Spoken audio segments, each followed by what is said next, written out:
Lázaro, el amigo de Jesús, ha muerto, y Jesús decide regresar a Judea apenas unos días después de que la gente de ese lugar, los judíos, trataron de matarlo por decir que él era el Hijo de Dios.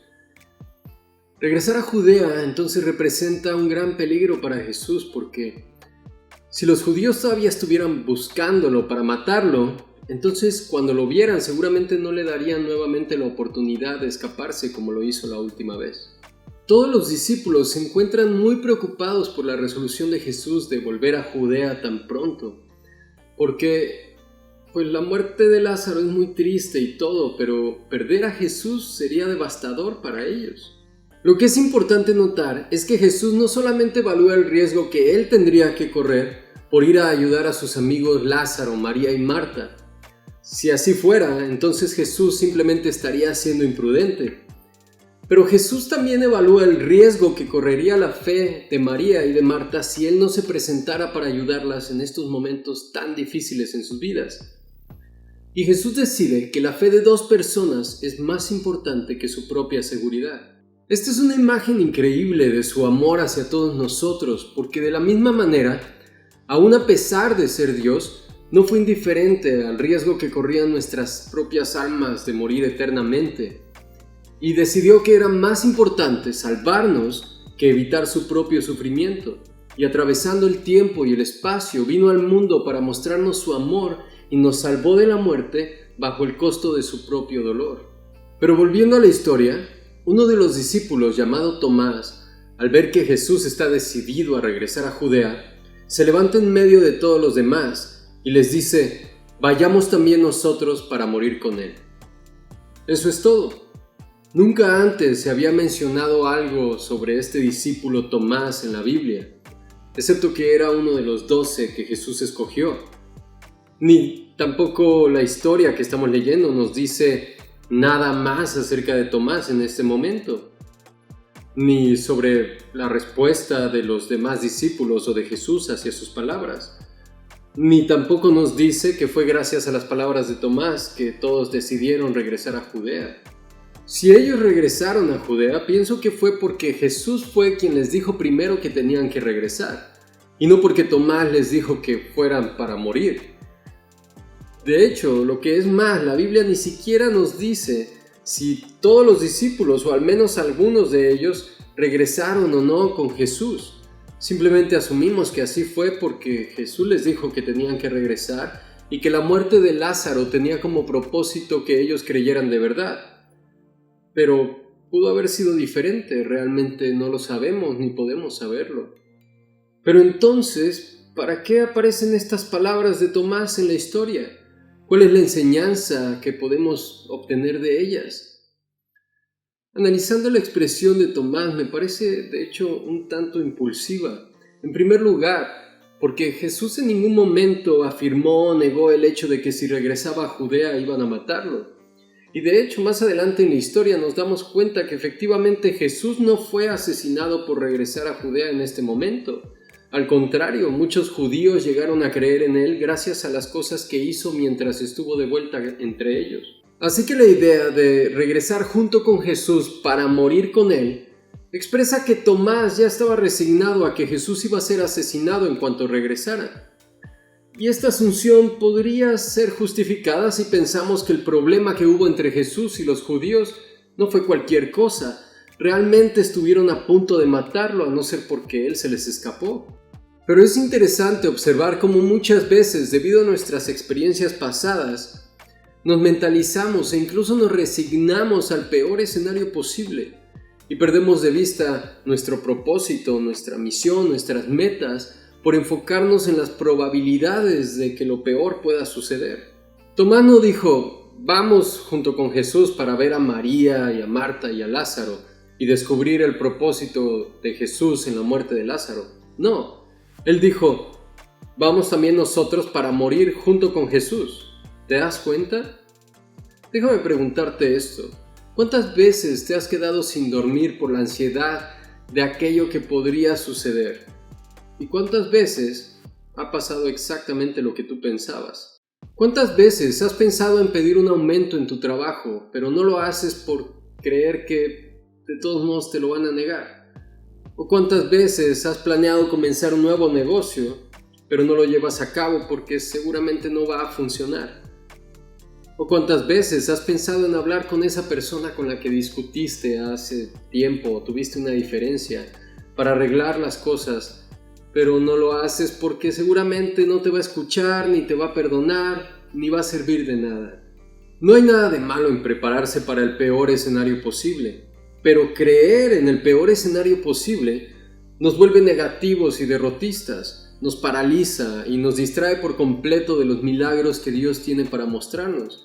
Además de que ese mismo espíritu de derrotismo la mayoría de las veces puede llevarnos a tomar decisiones incorrectas o a no aprovechar las oportunidades que se nos presentan porque seguramente algo va a salir mal.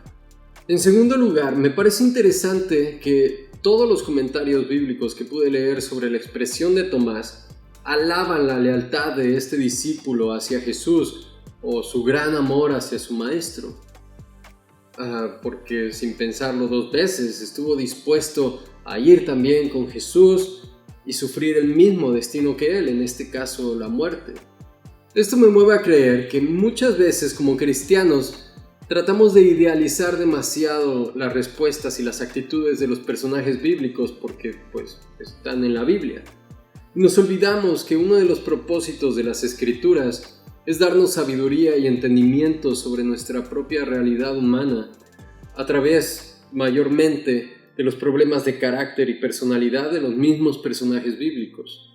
Y digo esto porque, aunque creo que la expresión de Tomás pudo haber surgido de su lealtad hacia Jesús o de su amor hacia él, en ninguna parte encontré una explicación a por qué en lugar de decir «yo estoy dispuesto a ir con Jesús aunque me cueste la muerte», dijo «vamos también nosotros, incluyendo a todos los demás discípulos, para que muramos junto con Jesús».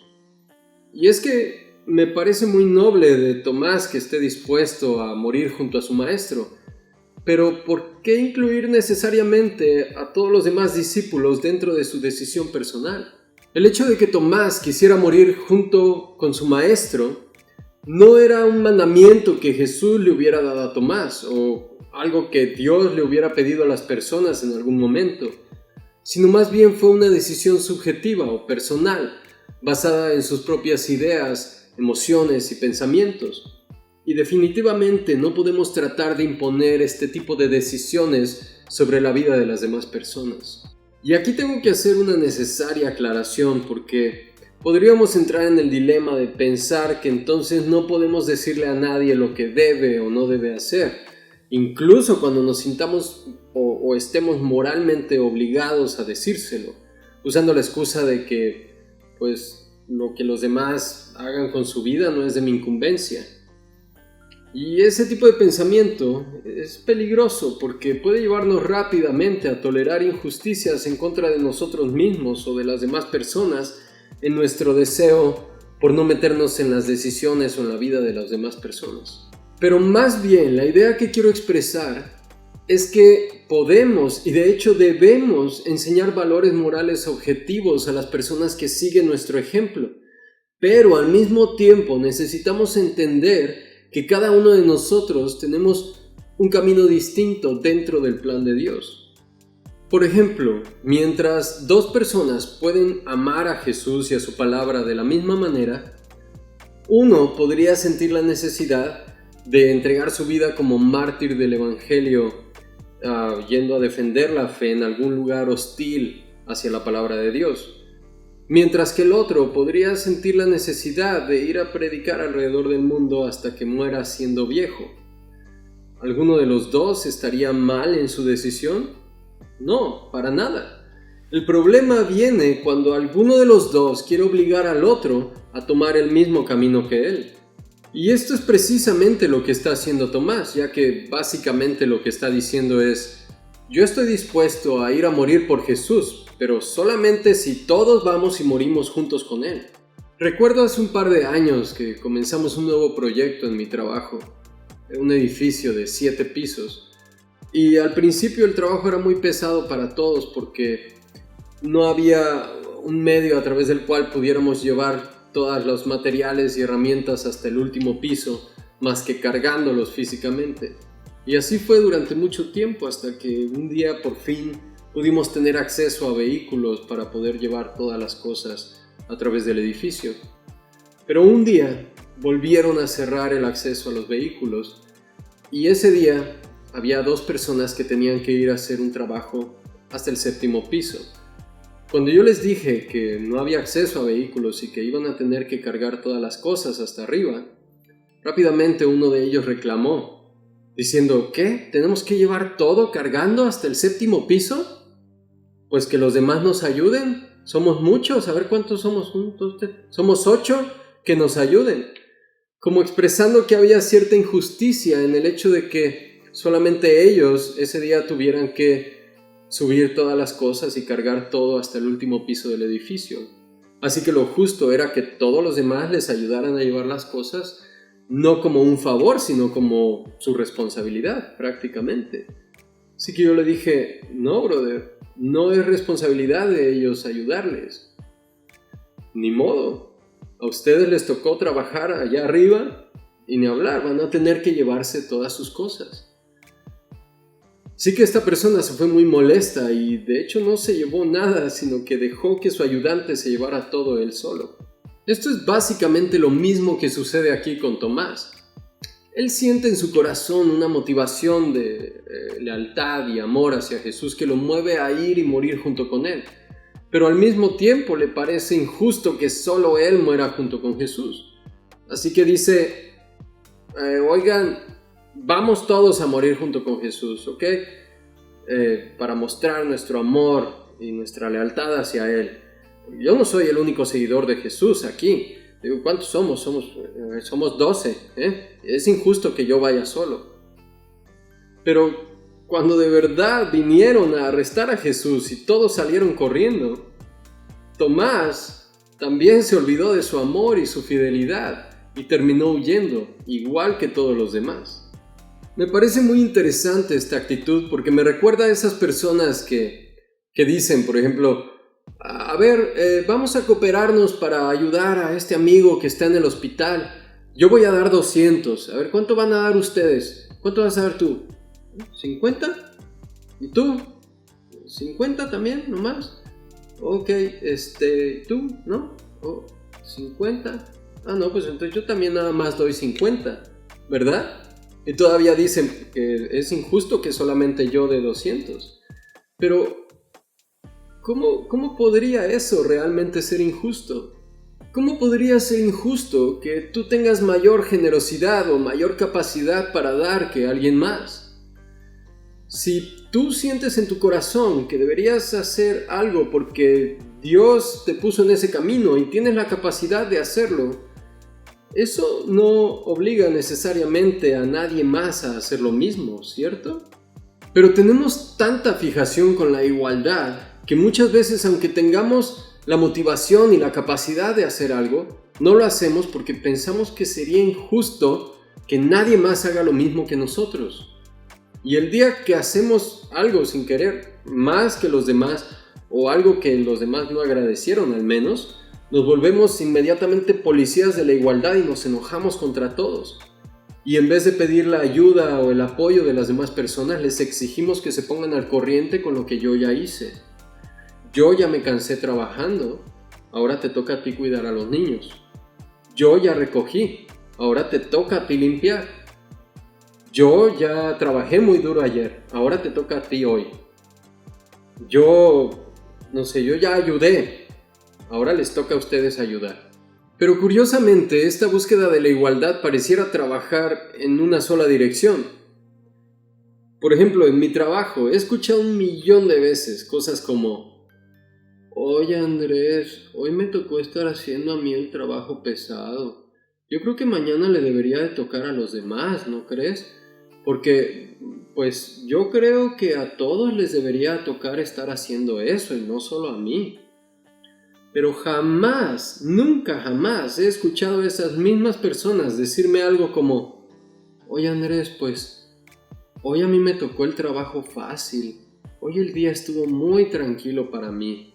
Yo creo que eso fue injusto. Así que me voy a quedar a trabajar 2 horas más sin cobrarlas extra ni nada, solamente para ponerme al corriente con todo lo que hicieron los demás. El día que yo escuche eso, yo creo que me voy a desmayar. Pero el punto es que como seres humanos buscamos esa igualdad solamente en situaciones o cosas que nos afectan de alguna forma. Si yo voy a dar, entonces que todos den. Si yo me voy a cansar, entonces que todos se cansen. Si yo voy a morir, entonces que todos mueran. Me pregunto si Tomás hubiera buscado esa misma igualdad si Jesús le hubiera invitado un helado. Pues entonces vamos todos para que todos coman helado también. Espero que sí, pero honestamente lo dudo mucho. Yo podría hablar muchísimo acerca de la forma en la que percibimos las injusticias de esta vida. Incluso tal vez podría hasta hacer una serie al respecto. Pero el día de hoy quisiera dejarlo solamente con este pensamiento.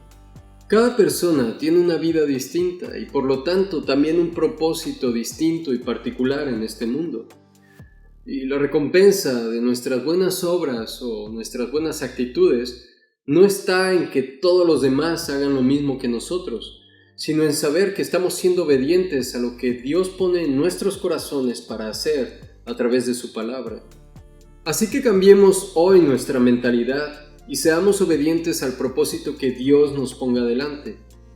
Vivamos nuestro camino y dejemos que Dios se ocupe del camino de los demás.